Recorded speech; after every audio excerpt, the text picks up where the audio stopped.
남자친구랑 토요일날 저녁을 먹고 있는데 어제 금요일 밤에 연락이 안 됐다고 해봐요. 뭐 했냐고 물어보니까 친구들 만나서 술 먹고 집에 가서 잤대. 근데 좀 뭔가 싸해.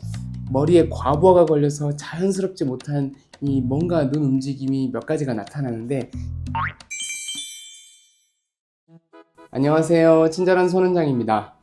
지난 영상인 썸 타는 눈의 특징을 많은 분들이 봐주셔서 오늘은 지난 영상에서 예고한 대로 애인이 구라를 치고 있는지 눈으로 알아보는 법을 말해보겠습니다. 남자친구랑 토요일날 저녁을 먹고 있는데 어제 금요일 밤에 연락이 안 됐다고 해봐요. 뭐 했냐고 물어보니까 친구들 만나서 술 먹고 집에 가서 잤대. 근데 좀 뭔가 싸해. 뭔가 눈빛이 평소랑 달라. 그럼 이거를 어떻게 접근을 해야 될까? 우리가 이 거짓말이라는 건 생각보다 머리를 많이 써야 되는 일이에요. 왜냐면 일단 사실대로 올라오는 기억을 누르고 새롭게 스토리를 짜야 되고, 이 하나의 스토리가 말이 돼야 돼. 그 말을 하면서 상대방 반응도 살펴야 되고 아무렇지 않은 척 해야 되거든요. 그러니까 평범한 사람이면 거짓말할 때 머리에 과부하가 걸립니다. 그럼 하나라도 삐끗하면 이제 밖으로 티가 나는 거죠. 그래서 이게 밖으로 티가 나는 걸 캐치를 해야 되는 거예요. 그러니까 거짓말을 나타내는 단 하나의 사인이 있는 건 아니고, 머리에 과부하가 걸려서 자연스럽지 못한 이 뭔가 눈 움직임이 몇 가지가 나타나는데 여기에 그 비밀이 숨어 있는 거예요. 그럼 어떻게 티가 나느냐? 첫 번째, 눈 깜빡임의 타이밍이 변해요. 지난 시간 잠깐 얘기했었는데, 질문을 받으면 눈 깜빡임이 잠깐 멈추고 이 말을 뱉으면서 눈이 깜빡거리는 거예요. 어제 뭐 했어? 라고 질문을 딱 받으면 순간적으로 머리를 막 굴려야죠. 이 짱구를 막 굴릴 때는 이 눈을 깜빡일 여유가 없어요. 눈 깜빡임이 줍니다. 이건 의식적으로 조절하기가 거의 불가능해요. 어제 친구랑 술 먹고 집에 가서 잤어 하고 말을 뱉으면 이 긴장이 풀리면서 눈을 막 깜빡거리는 거예요.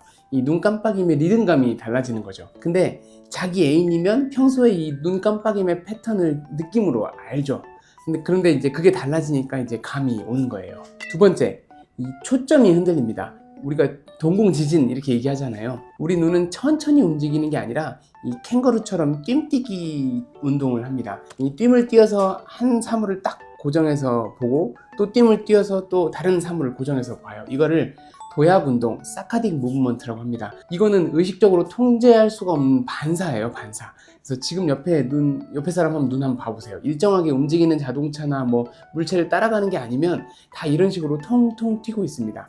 그런데 이 튀어서 사물의 시선이 딱 고정이 될 때 무의식적으로 나도 모르게 초점을 맞추고 사물을 인식하게 돼요. 그러면 내가 하고 싶지 않아도 뇌에서는 그 사물에 초점을 맞추고 그 사물을 인식하는데 자원을 사용하게 되거든요. 그럼 거짓말할 때 눈에서 왜 동공에 지진이 나냐? 이 머리가 거짓말을 만드느라고 바쁘니까 눈에다가까지 쓸 에너지가 부족한 거예요. 그러면 이 두 가지 방향으로 변화가 나타날 수 있습니다. 첫 번째는 눈이 막 여기저기 튑니다. 이 동공지진이라고 표현한 게 바로 이거예요. 이 뇌가 거짓말을 만드는데 정신이 팔려서 어디 봐야 될지를 정리를 못하는 거죠. 이 컴퓨터에 이 프로그램을 한 30개 띄워놨다고 해봐요. 우리가 마우스 움직이면 버벅거릴 거 아니에요. 그러니까 머리가 너무 바쁘니까 눈이 목적 없이 막 여기저기 튀는 거예요. 오히려 반대로 눈이 과다하게 고정될 수도 있습니다. 이 동공이 흔들리는 걸 안 들키려고 머리에서 눈알을 억지로 붙들고 있는 거예요. 그러면 약간 시선이 굳어 있다는 느낌이 들어요. 그러니까 너무 많이 흔들려도 아예 얼어붙어 있어도 이거는 평소와는 다른 시선의 패턴이 나타난다, 이렇게 볼 수 있어요. 세 번째, 이 곤란한 질문을 받으면 눈이 마주치는 걸 피합니다. 왜냐면 뇌가 처리해야 될 부담을 줄이려고 그렇거든요. 제가 방금 사물의 시선을 고정할 때 뇌에서는 자원을 쓴다고 했잖아요. 그런데 이 시선이 사물이 아니라 사람 눈에 맞추게 되면 훨씬 더 많은 자원을 뇌로 하여금 쓰게 만듭니다. 왜냐면 이 사람 눈에 시선을 맞출 때는 상대방의 시선도 해석해야 되고, 이 상대방 감정의 반응도 예측해야 되고, 이 사회적인 의미도 평가를 해야 되거든요.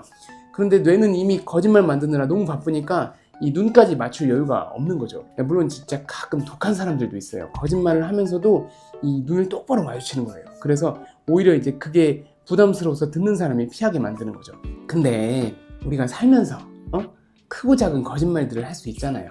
제가 오늘 이런 얘기를 드린 건 이 나의 소중한 애인을 의심의 눈초리로 보라는 게 아니고, 사실 저는 대부분의 거짓말은 그 관계를 상하지 않게 하려고 나오는 거라고 믿고 싶어요. 그러니까 느낌이 좀 싸해도 너무 캐묻지 마시고, 정말 심각하고 큰 거짓말이 아니라면 내 남친이 나에게 깜짝 선물을 하려고 몰래 알바를 하고 있구나, 정도로 덮고 넘어가주면 어떨까 싶습니다. 다음 시간에는 직장 상사의 눈치를 볼 때 나를 지키는 올바른 시선 처리에 대해서 안과 의사의 시선에서 한번 풀어보겠습니다. 재밌으셨으면 구독, 좋아요 부탁드립니다. 다음 시간에 만나요. 안녕.